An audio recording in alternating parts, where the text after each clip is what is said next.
Oh, hello there. I'm Simon Rafe, and welcome to Brown Bag Bible Study, the Bible study that you can do in your lunch break.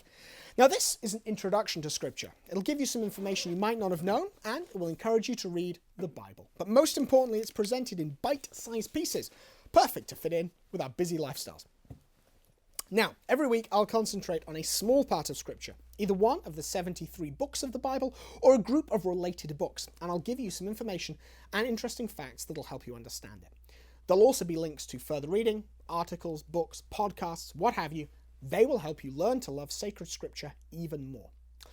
This week, an introduction and overview of the Catholic Epistles. Now, also known as the General Epistles, these books of the Bible are, like the letters of St. Paul, epistles.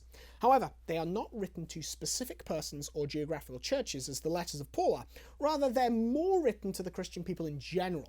Hence the name General Epistles or Catholic Epistles, using the word Catholic to refer to universal rather than specifically the Roman Catholic faith. Remember, when these epistles were written, there was only the Catholic Church, meaning the universal church, and the word Catholic was only used to refer to every Christian, not merely those who have kept all of Christ's commands. Now, as I said, when discussing the letters of St. Paul, there is a difference between a letter and an epistle, despite the fact the words are used almost interchangeably. A letter is a private communication between two people and is generally not intended for universal consumption.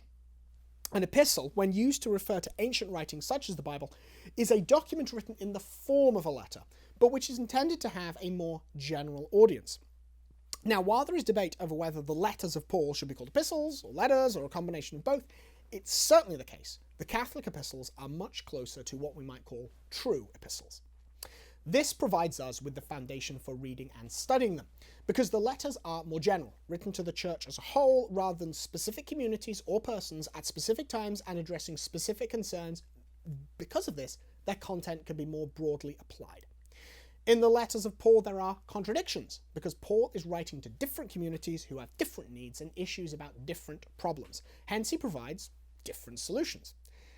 The letters of Paul are very vulnerable to misunderstanding and can be twisted into saying things against the faith, something which St. Peter explicitly warns about in one of his general letters.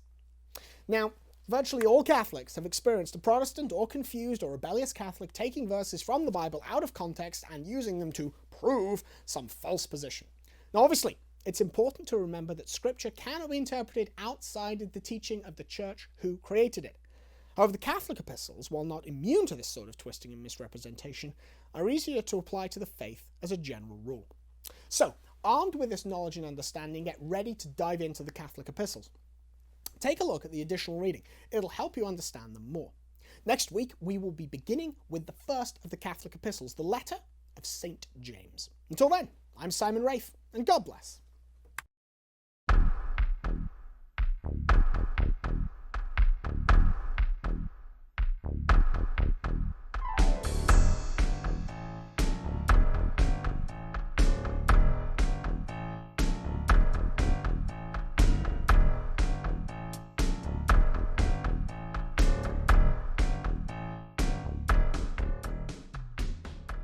To learn more about the place of Scripture in the lives of Catholic Christians, I urge you to read Pope Benedict's apostolic exhortation Verbum Domini. The Pope encourages all Catholics to read, learn, and love Scripture and to understand its relation to the Church. A link to this exhortation is included in the reading materials for every episode of Brown Bag Bible Study. Just click the link over there.